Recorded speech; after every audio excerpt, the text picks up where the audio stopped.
So I was parked earlier today, and my car started overheating out of nowhere. I had the air on. It's my second full day being homeless, living in my car, and the car started overheating out of nowhere. And so I let it sit for like 45 minutes. I let it cool down. I checked the coolant on it. Coolant was good. So I blasted the heat in my car to vent the engine when I was going to the mechanic or whatever. And he said it needed a new cooling fan. Apparently, Ford Focuses have cooling fans on their engines. I knew that when I bought it, but I've never had a car like that before. All my cars, it's like you put coolant in it, it's fine, right? So this stupid Ford has a cooling engine with a computer attached to it, and the computer malfunctioned. So I had to put some more money into it. Aside from that, I found out a couple weeks ago that it needed control arms, right? Two front control arms for front suspension. So I put those in, and it so it got those, and that was like another $550. And then on top of that, I put four new tires on my car, right?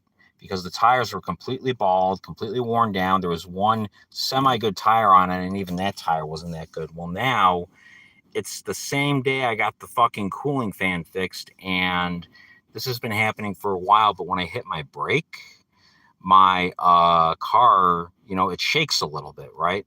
So it could be something with the rotors, or the brakes could be worn. You know how when you like hit the brakes and it has a certain like harshness to it, like a certain level of resistance when you hit the brake?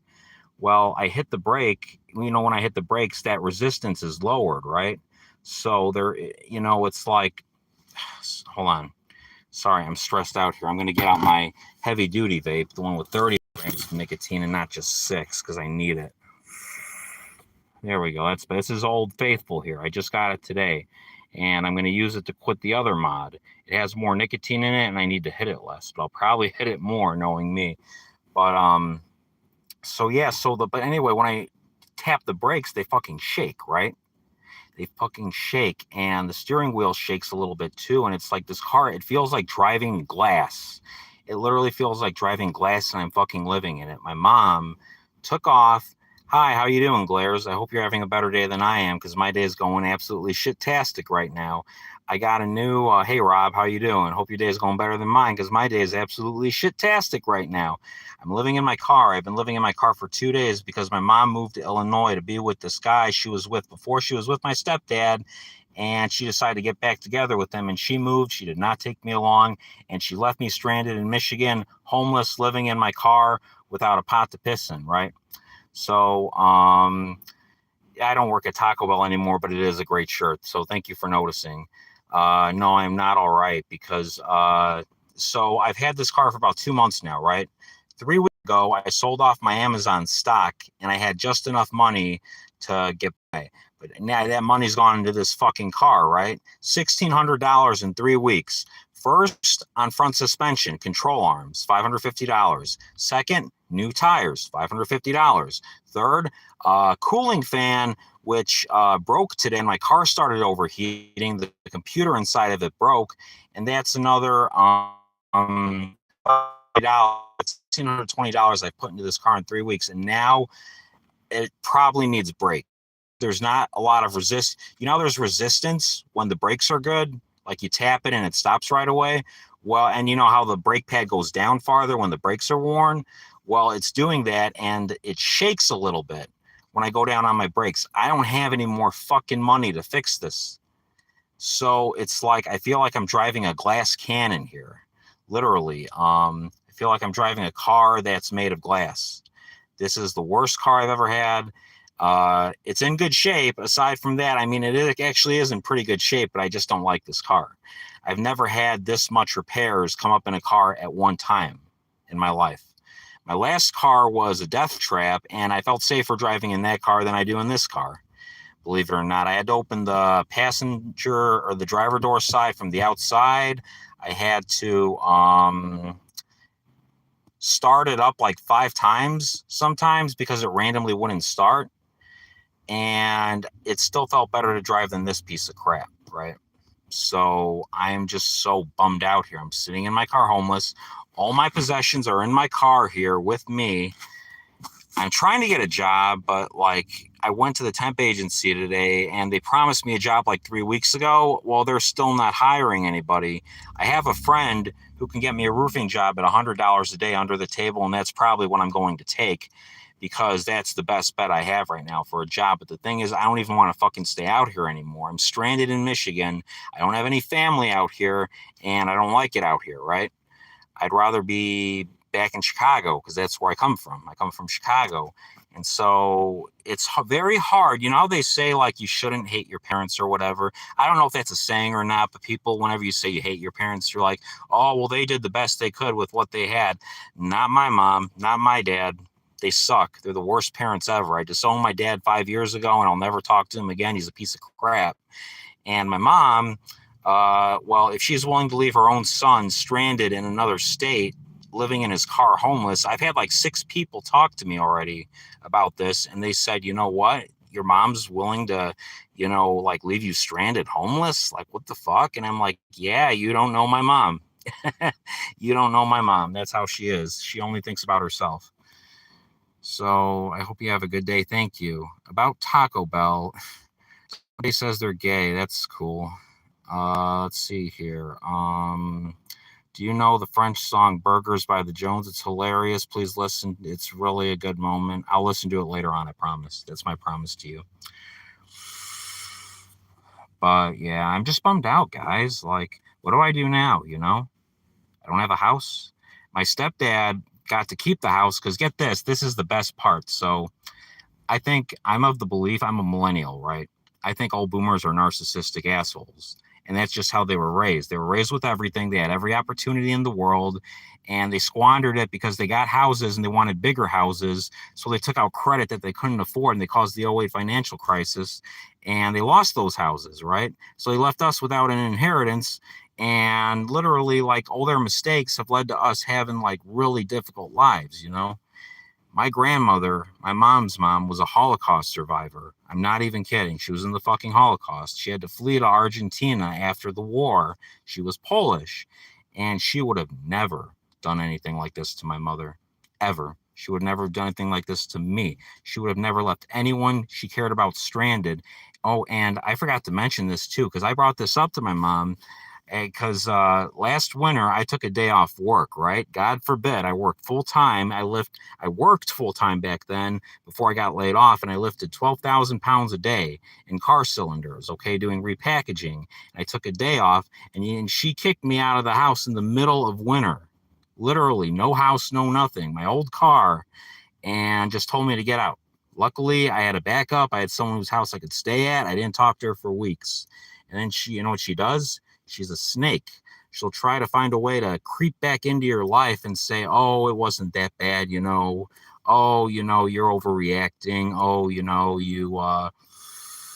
you got some mail over here at my house. And if you don't pick it up, I'm going to open it. She's used all those excuses to try to get back into my life. Hey, don't vape. It's bad. Let me tell you something. I used to be on methadone, 120 milligrams a day. I used to take amphetamines, benzos, and Lyrica all at the same time. I'm off all those things now, so I've paid my dues. I can vape all I want. So there. But anyway, yeah, so I'm of the belief that, and I'm going to rebrand this channel now. It's called What I Think About. Most of what I think about these days is how much of fucking assholes, how big of narcissistic assholes boomers are. They are the worst generation. They're terrible. They ruined this country completely. If you have boomer parents, I've heard a lot of stories of millennial adults cutting their boomer parents out of their life, and for good reason. They're terrible people, okay? My mom left me out here without a pot to piss in. I'm sitting here in a parking lot right now.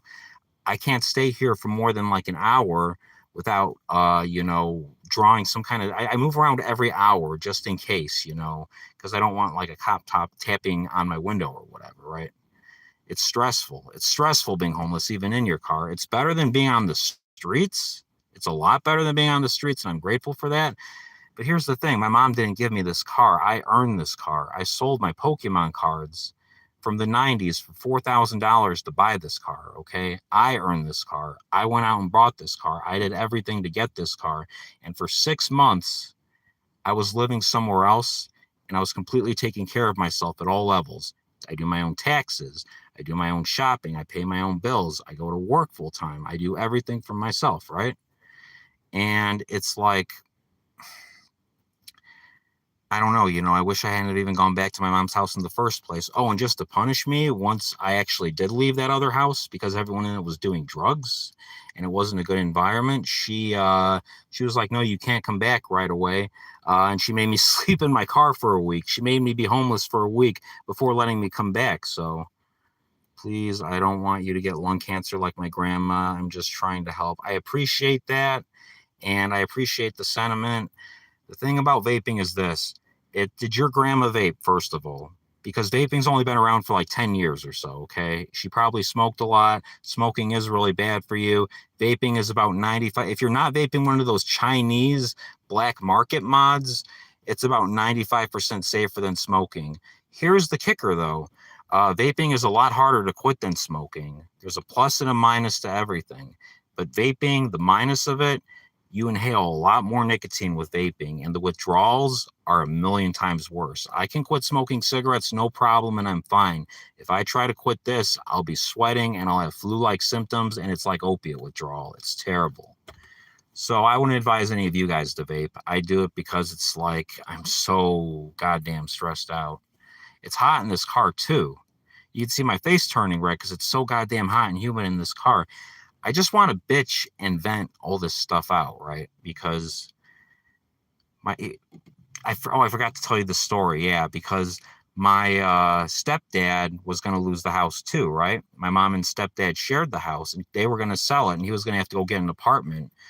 One day he starts yelling at my mom and he starts crying to her or whatever. And he's like, you know what? I have nowhere to go. I have nowhere to live. And he went to his sister's house and he probably ran there crying.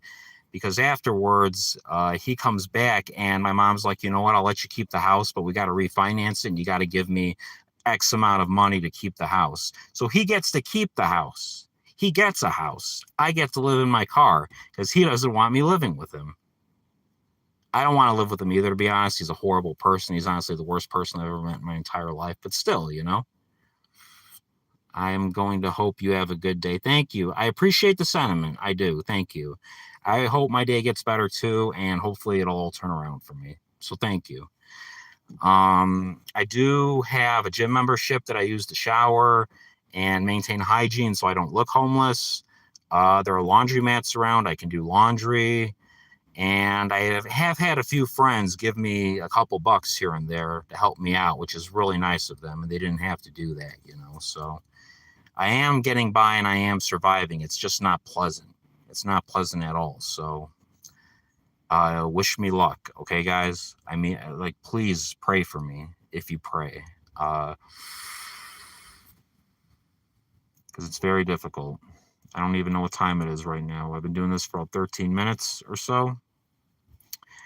I'll make another video tomorrow, and I'll make a video like this every day updating on how I am doing, and that will be the channel from now on, because I haven't streamed in a while. I haven't touched this YouTube channel in a while, but it's got like 100 subscribers now, so I'm going to keep on doing things with this channel and see where it goes. So, wish me luck, guys, because I'm depressed right now. I think I'm going to go for a drive. I have an NA meeting coming up later tonight. I'm 3 years clean, by the way, so kudos to me, so, I mean, just pray for me. That's all I can say, all right? I'll see. I don't even feel like talking anymore. I'll see you guys later, all right? Bye.